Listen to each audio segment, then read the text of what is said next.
literally just minutes ago before we come on the air here. I'm watching what this judge is doing to Donald Trump. He's trying to humiliate him now in his courtroom. This is a puny, local elected Democrat hack judge who should have dismissed this outrageous case a long time ago. Issues a gag order, makes provocative statements directed at the former president. He's moving at breakneck speed. You know, picking juries, normally it doesn't take 3 days. It takes a long time. He should have recused. He should have moved the venue to another location, but he hasn't done anything because he doesn't want to. And so this is a setup. All these cases are set up. And that includes the document case. I'm sorry, I disagree with the other legal analysts on this issue. I think that's another outrage, particularly given what Biden did, and he gets a pass. I've spent my life studying history, especially American history. My family has fought for this country. We are great patriots that go back many generations.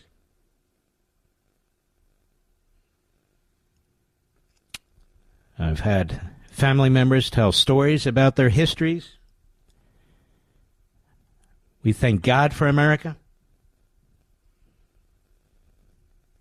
As a young teenager, my buddy Eric and I would repeatedly go to Independence Hall, study as much as we could about America's founding, the Declaration, the Constitution, and everything in between and around. This has been my life.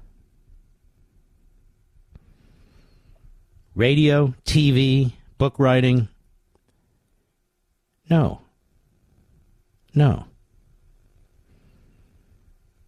Understanding liberty, power, understanding what makes man tick, why America, of all the places, since the beginning of mankind, was the place blessed by God to be the greatest nation on the face of the earth. The men who did it, the men who fought for it and died for it, the Revolutionary War, brave, brave men. Brave, brave men. Every war thereafter, every battle thereafter, to preserve what? To preserve America.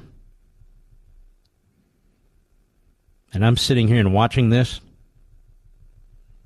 take place in Manhattan, just as we watched what Letitia James did, just as we watched what Fannie Willis has done, just as we watch what Jack Smith has done and Merrick Garland has done, just as we watch all these corrupt, ideologically driven judges. The press. I wrote an entire book on the history of the press in America. Completely corrupted, tyrannical, a one-party press. I've studied thoroughly the Democrat Party. That's my last book. The Democrat Party Hates America. I come to the conclusion because it is a party that has never, ever, ever accepted the American experiment.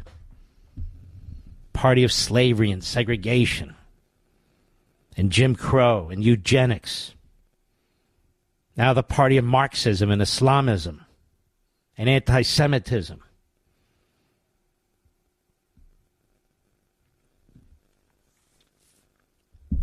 I see what's happening. You see what's happening.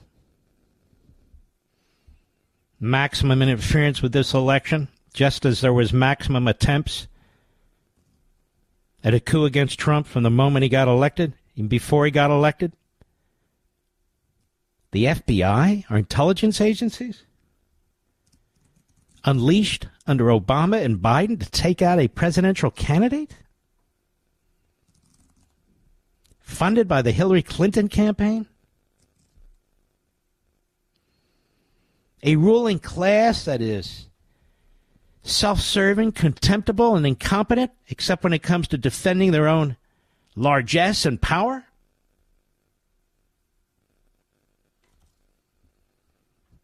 We have an open border. That's man-made. That is destroying our country. Our public school systems have been destroyed by the Democrat Party and their unions. The nuclear family, morality, ethics, parental rights, all under attack, all on defense. Women's sports destroyed. The civil rights movement being taken over by the civil rights Marxist movement, a.k.a. civil rights Marxism.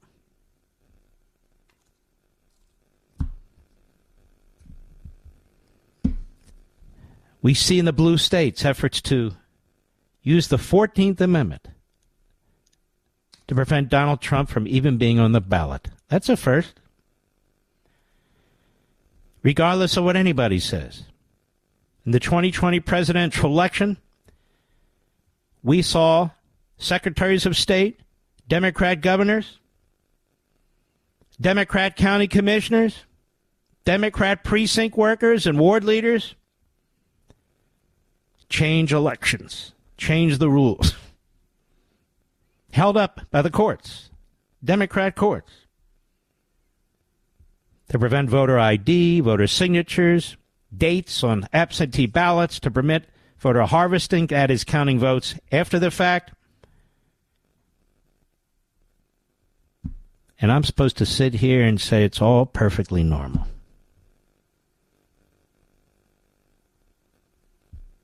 As the greatest country on the face of the earth is being devoured by the American Marxists and their party, the Democrat Party, with the full-throated support of their corrupt media.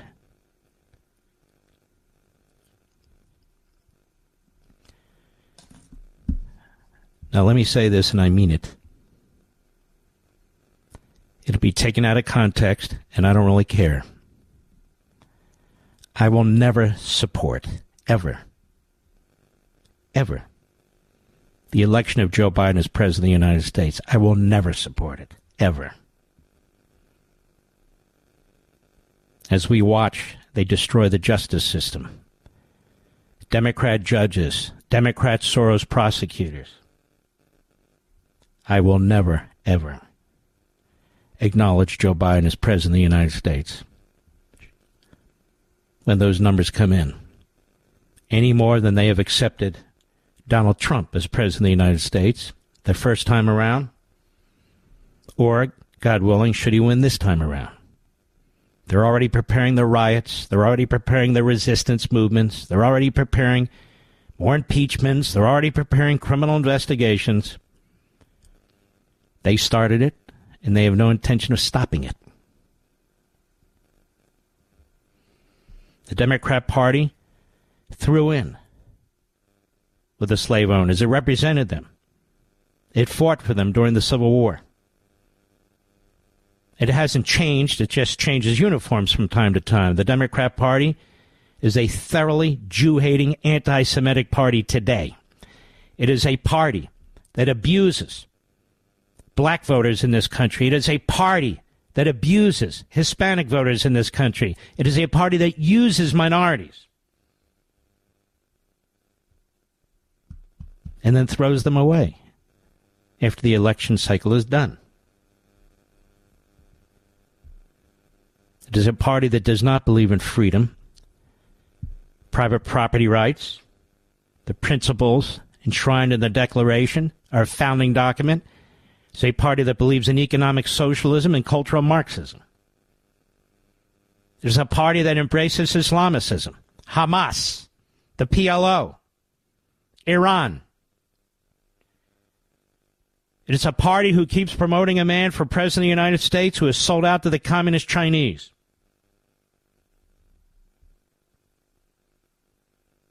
It is a party that hates law enforcement, local law enforcement. It is a radical extremist party, an umbrella entity for all the miscreants and malcontents and reprobates in this society. It destroys, it doesn't build. It burns, it doesn't develop. Takes peace in the Middle East and turns it into war. It takes good race relations that had taken place in this country and shreds it.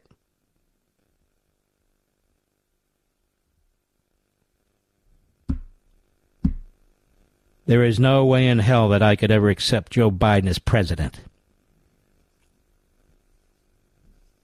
You see what's happening at Columbia University. It's happening again today. It happened yesterday. Joe Biden hasn't said a word. Joe Biden hasn't said a word about anti-Semitism in the last many months. Why? Because his party's funding it. Dark money. Dark money. Who the hell do you think's paying for those tents, for those signs, for the websites, for the organizations? Multi-billionaires, Democrats,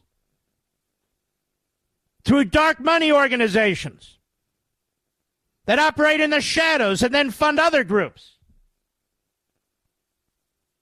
We know this for a fact. And by the way, I will expose it in great detail over the weekend. I've spent morning, noon, and night working on this. You need to see it. I've told you before, if you hate Israel, you hate America. If you hate America, you hate Israel. And that's exactly what's going on in the streets. Suddenly, light bulbs are going off after you and I have talked about this for month after month after month after month. You're seeing a fusion of American Marxists and Islamists. That's what you're seeing. Obama could not import enough people from the Middle East into this country. Look it up. The border's wide open now to fundamentally alter this nation. Not because of people of color and all the rest of that crap. Because they are importing different cultural beliefs into this country. People that have no ties to the American founding. People that have no ties to the Constitution. Representative government, all the rest. They've destroyed the methodologies by which we assimilate people into this country. Our public schools and our colleges, that's the way we assimilated people into this country.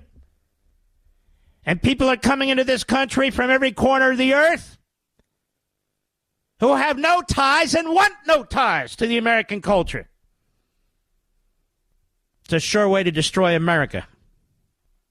And they know it. And Democrats of the past knew it. Ralph Abernathy, Martin Luther King's right-hand man, he knew it. Cesar Chavez, the head of the Farm Workers Union, he knew it. Walter Mondale, Eugene McCarthy, they knew it. Arthur Schlesinger Jr., he knew it. Governor Dick Lamb of Colorado, he knew it. Everybody knows it. But God forbid if you stand up to it. Or any of this. The reason Donald Trump is facing a Soviet-style, relentless, multiple prosecution in 4 different jurisdictions at exactly the same time with 91 charges is because he dared to stand up to it. Christie didn't stand up to it. Haley didn't stand up to it. Hogan didn't stand up to it. Romney didn't stand up to it. They're part of it.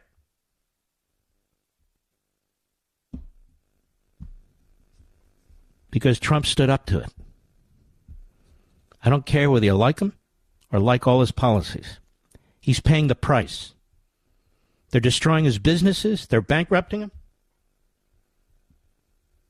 They're trying to put him in prison. 91 charges in 4 different jurisdictions, 3 of which are massively Democrat. What's the likelihood you come out of that unscathed?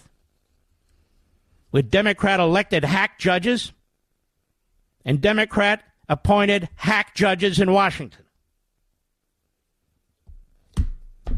This isn't an insurrection. The insurrection's over by the Democrat Party. This is punishment now. Punishment.